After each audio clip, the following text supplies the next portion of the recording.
Welcome to humanities to the point. नमस्कार दोस्तों, इस वीडियो में हम स्टार्ट करने वाले हैं हमारी बुक जो है क्लास 12 पॉलिटिकल साइंस की, politics in India since independence. और इस वीडियो के साथ हम स्टार्ट करने वाले हैं चैप्टर 1 जो कि है चैलेंजेस ऑफ नेशन बिल्डिंग। ठीक है, और इस वीडियो में हम कवर करने वाले हैं, इस वीडियो में टॉपिक कवर करने वाले हैं वो क्या है, challenges for the new nation. Challenges for the new nation topic हम इस वीडियो में कवर करने वाले हैं। ठीक है, तो स्टार्ट करते हैं। तो दोस्तों, ईयर 1947 में 14 और 15 अगस्त की मिडनाइट को भारत स्वतंत्र हो जाता है और जो 200 सालों का संघर्ष था वो सफल हो जाता है और वो पल आ ही जाता है जिसको सभी भारतवासियों का इंतज़ार था।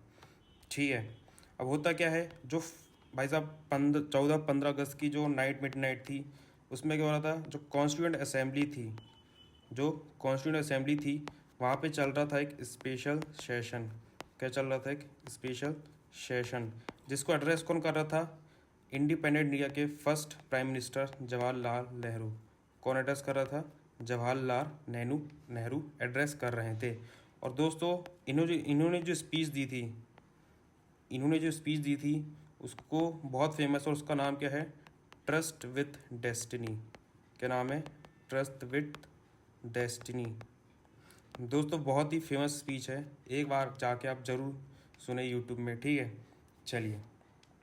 अब दोस्तों, जब भारत आज़ाद हुआ तो भारत दोस्तों कुछ नहीं बल्कि एक कोरे पन्नी की तरह था, आप उसमें जो लिखना चाहें लिख सकते थे। तो दोस्तों, जब उस समय के जो लीडर्स थे या जो भी फ्रीडम स्ट्रगल्स के जो भी हीरो थे, लीडर्स थे या जो भी फ्रीडम फाइटर थे, ठीक है, जो लीडर्स थे उनका भाई साहब उन्होंने कुल मिला के 2 गोल्स थे। सभी के जो भी लीडर्स थे उनके क्या थे? 2 गोल्स थे, कॉमन गोल्स थे। ठीक है, 2 कौन से कॉमन गोल्स थे? सबसे पहला क्या कि भाई साहब आफ्टर इंडिपेंडेंस की आज़ादी के बाद जो अपना देश है वो किसके थ्रू रन करेगा? डेमोक्रेटिक गवर्नमेंट के थ्रू। किसके थ्रू रन करेगा? डेमोक्रेटिक गवर्नमेंट के थ्रू क्या होगा? रन करेगा। ठीक है, प्लस और जो ये जो गवर्नमेंट रहेगी ये क्या रहेगी? जो गवर्नमेंट रहेगी वो क्या रहेगी? कृषि काम करेगी, run for good of all. Run for good of all, इसका मतलब क्या हुआ? भाई साहब सभी का क्या होगा? भला होगा। भाई रिच है उसका भी भला होगा, जो पुअर है उसका भी भला होगा, जो डिसएडवांटेज्ड है उसका भी क्या होगा? भला होगा। ठीक है, मतलब जो सरकार है वो क्या भाई साहब सबको साथ लेके चलेगी, सबका विकास करेगी। ठीक है, तो ये जो थे 2 मेजर गोल्स थे जिसमें क्या भाई साहब, जिसमें सभी का मतलब सबकी मतलब कहना चाहिए, जिसमें सभी लोग एग्री थे। ठीक है, चलिए। अब देखिए दोस्तों, क्या गोल्स को अचीव करना ईजी था? बिल्कुल नहीं भाई साहब। क्यों? क्योंकि जब ये देश आज़ाद हुआ, केवल देश आज़ाद नहीं हुआ भाई साहब, देश का क्या हुआ? पार्टीशन भी हुआ। क्या हुआ? पार्टीशन भी हुआ। जब देश आज़ाद के साथ क्या भाई साहब, देश का पार्टीशन भी हुआ। ठीक है, प्लस उस समय क्या था भाई साहब, बहुत डिफ़िकल्ट सर्कमस्टेंसेस थे, बहुत डिफ़िकल्ट सिचुएशंस थी। ठीक है, क्यों? क्योंकि जब पार्टीशन हुआ तो क्या चालू हो गया? वॉयलेंस चालू हो गया। ठीक है, पूरे देश भर में क्या हो गया भाई साहब? वॉयलेंस चालू हो गया। ठीक है, लोग इंडिया से पाकिस्तान जा रहे हैं, पाकिस्तान से इंडिया आ रहे हैं भाई साहब। ठीक है, वॉयलेंस मारा कुटाई चल रही है। ठीक है, प्लस क्यों भाई साहब? डिस्प्लेसमेंट चालू हो गया। तो यही कि इंडिया वाले पाकिस्तान जा रहे हैं, पाकिस्तान वाले इंडिया आ रहे हैं, तो बहुत ह्यूज क्वांटिटी में क्या होगा भाई साहब? डिस्प्लेसमेंट चालू हुआ। ठीक है, चलिए। अब दोस्तों, इस सिचुएशन में ये सब गोल्स को अचीव कर पाना क्या था? बहुत मुश्किल था। ये तो था ही, प्लस और क्या था भाई साहब? इंडिया भी क्या है? एक बहुत डाइवर्स कंट्री है। इंडिया क्या है? बहुत डाइवर्स कंट्री है, डाइवर्सिटी क्या है? बहुत हाई है। ठीक है, तो ये कुछ चैलेंजेस थे। ठीक है, जिसको क्या भाई साहब, जिसके थ्रू क्या है अपन को ये इन सब चैलेंज को बाईपास करके हमें ये सब चीज़ें अचीव करनी थी। ठीक है, चलिए। अब देखिए, ये तो थे ही, प्लस जो चैलेंजेस थे उनको हम 3 ब्रॉड कैटेगरी में डिवाइड कर सकते हैं। ठीक है, 3 ब्रॉड कैटेगरी, या अपन बोल सकते हैं 3 जो मेन चैलेंजेस थे। ठीक है, क्या जो 3 चैलेंजेस थे? ठीक है, 3 चैलेंजेस कौन कौन थे? तो सबसे पहला चैलेंज जो था वो क्या था कि भाई साहब जो इंडिया है वहाँ पे डाइवर्सिटी क्या है? बहुत ज़्यादा है। डाइवर्सिटी क्या है? बहुत ज़्यादा है। तो भाई साहब ऐसे डाइवर्स नेशन को हमको क्या करना था? यूनाइट करना था। क्या करना था? यूनाइट करना था। मतलब यहाँ पे क्या लाना था? तो क्या करना था भाई साहब? एक ऐसा नेशन बनाना था जो क्या हो? यूनाइटेड हो। To shape a nation that was united. To shape a nation that was united. भाई साहब ऐसी डाइवर्सिटी के साथ हमें क्या बनाना था? एक यूनाइटेड नेशन बनाना था। ठीक है भाई साहब, सब लोग क्या है? साथ में रहें। ठीक है। अब देखिए डाइवर्सिटी कैसी? भाई साहब लैंग्वेज में डाइवर्सिटी है। इंडिया में क्या है? अब हर 100 किलोमीटर में क्या है? हमें क्या है? भाषा में, बोलचाल में क्या है? बदलाव दिखता है। ठीक है। प्लस क्या भाई साहब? इंडिया का साइज़ भी क्या है? जोग्राफिकली बहुत लार्ज है। ठीक है। और क्या भाई साहब? डिफरेंट कल्चर है। प्लस क्या है? डिफरेंट रिलीजन है। तो इन सब चीज़ों को साथ में रख के हमें क्या बनाना था? एक यूनाइटेड, एक क्या भाई साहब? संगठित देश बनाना था। ठीक है। चलिए, तो सबसे पहले चैलेंज क्या था? ये था। सबसे पहले चैलेंज क्या था? डाइवर्सिटी था।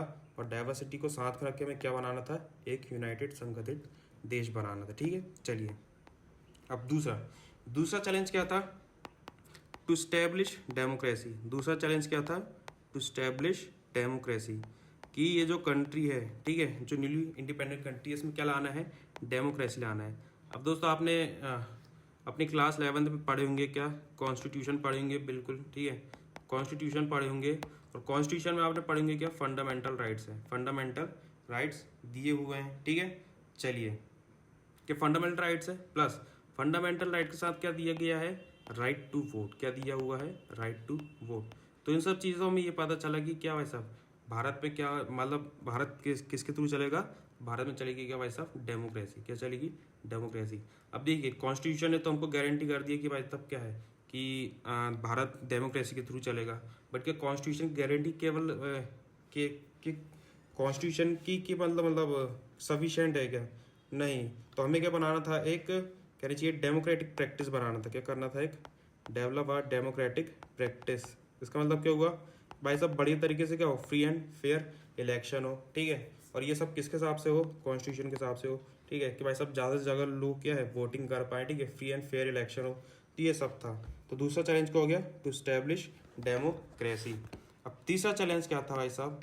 तीसरा चैलेंज ये था to ensure development and wellbeing of entire society. तीसरा चैलेंज क्या था भाई साहब? हमें क्या करना है? डेवलपमेंट करना है, प्लस वेलबींग। भाई साहब सबको क्या रखना है?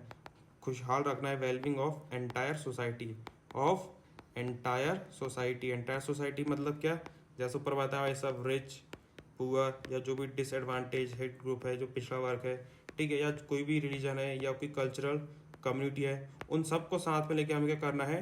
डेवलपमेंट प्रमोट करना आना है। ठीक है। अब दोस्तों ये सब चीज़ें कहाँ लिखी गई हैं? ये सब चीज़ें बताई गई हैं कहाँ? डीपीएसपी में। कहाँ बताई गई हैं?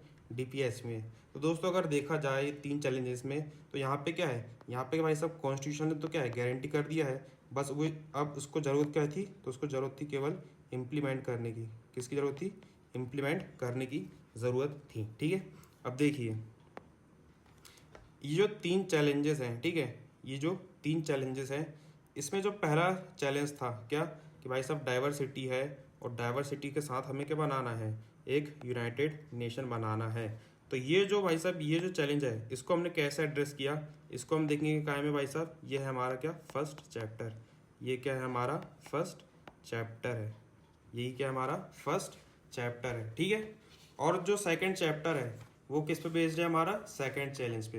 वो किस पे बेस्ड है? सेकंड चैलेंज पे। जो क्या भाई साहब? सेकंड चैलेंज क्या है?